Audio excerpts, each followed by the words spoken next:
Do e-commerce businesses need a Google shopping feed in order to run Google Ads successfully? Need? No, but recommended? Absolutely. Let's get into the details together.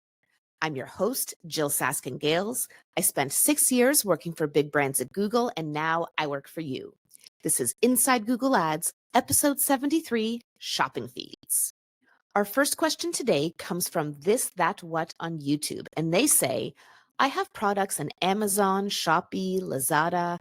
I would like to showcase them in Google Shopping ads so they can be viewed at the top of a Google search page. How do I do that? In order to be in shopping ads, you need a Google Merchant Center feed. And in order to have a feed, you need your own website. If you only have products on marketplaces like Amazon, then that marketplace is actually putting ads on Google Shopping for you, which is part of the reason you pay them such high fees.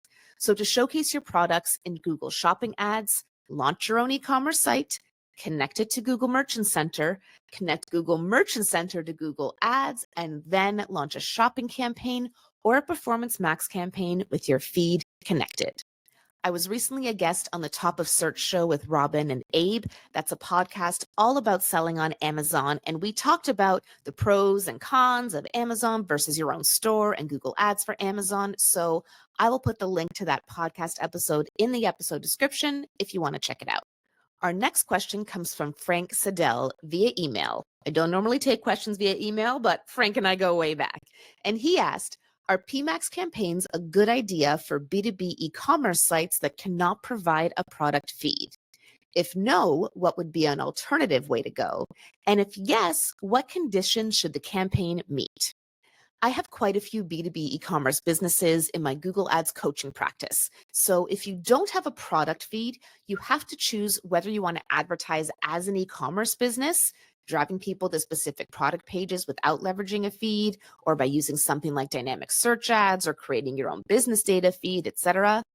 Or if you want to advertise as a lead generation business, driving people to contact you, fill out a form, etc. as the goal of the campaign.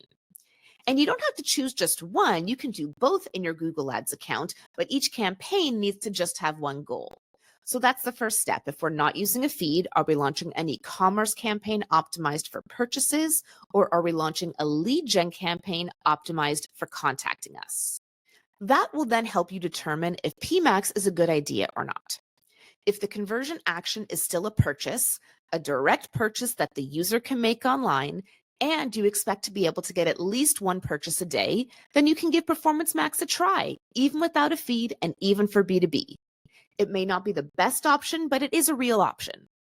If the goal is lead generation and you don't have full funnel conversion tracking implemented, which means some kind of offline conversion import, then I would not give Performance Max a try, B2B or B2C.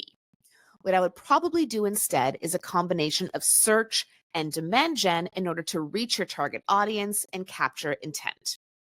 We recently covered demand gen for lead gen in episode 70 of the Inside Google Ads podcast. That's from May 29th, 2025. Definitely check out that episode for inspiration if you're thinking of launching a demand gen campaign. And if you're struggling with the right strategy for your business or what type of campaign to use, you can book a call with me.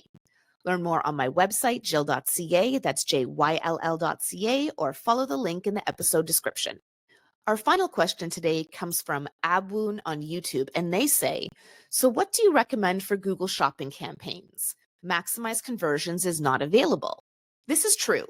Google Shopping campaigns only give you 3 potential bid strategies: manual CPC, maximize clicks, or Target ROAS. Your only smart bidding strategy is Target ROAS, and in my opinion, that should be your goal. But it is not a good idea to start a brand new campaign on Target ROAS because you don't know what you don't know. The campaign doesn't have any data yet. Personally, I like to start shopping campaigns on maximize clicks. If I'm very concerned about CPCs, I could put a bid limit in place, but as you know from previous episodes, I generally don't recommend that. Expensive clicks are not the enemy, low quality traffic is. Whether you choose to start with manual CPC or maximize clicks, the goal will be to get to target ROAS as quickly as possible. To do so, you're going to want to have ideally at least 50 conversions in 30 days. While that is not necessary for success with target ROAS, it's going to make success a lot faster and easier. If you have nowhere near that many conversions, then you could try leveraging micro conversions. This is where you take the step that happens before conversion and count it as a conversion action for optimization purchases. So for a shopping campaign, that might mean if a user clicks begin checkout, we count that as a conversion as well as the purchase to help give us a lot more data for optimization. Episode 39 of the Inside Google Ads podcast is all about micro conversions. That's from October 24th, 2024. So be sure to check that out to learn more about this topic. All in all, shopping feeds are a powerful tool for e-commerce businesses using Google Ads, whether you're B2B or B2C. While a feed is not required for shopping success, it's a good idea to get one going if you want to have the most options and flexibility for your Google Ads campaigns. Today's insider challenge is this. Let's say you're running a Google shopping campaign and it's not working well. It's not meeting your goals. What are 3 things you'd want to look into for potential optimization? The beauty of the Insider Challenge is there's no right or wrong answer, just an opportunity to stretch your brain on real-life Google Ads problem solving. Last episode's challenge, episode 72, was this. Let's say you're running a demand gen campaign, remarketing to your website visitors list. Do you add the Google engaged audience? Why or why not? For me, I would probably add it. As we talked about last episode, adding that Google engaged audience is going to help me engage with more users who've expressed interest in my business, even if they haven't visited my website yet.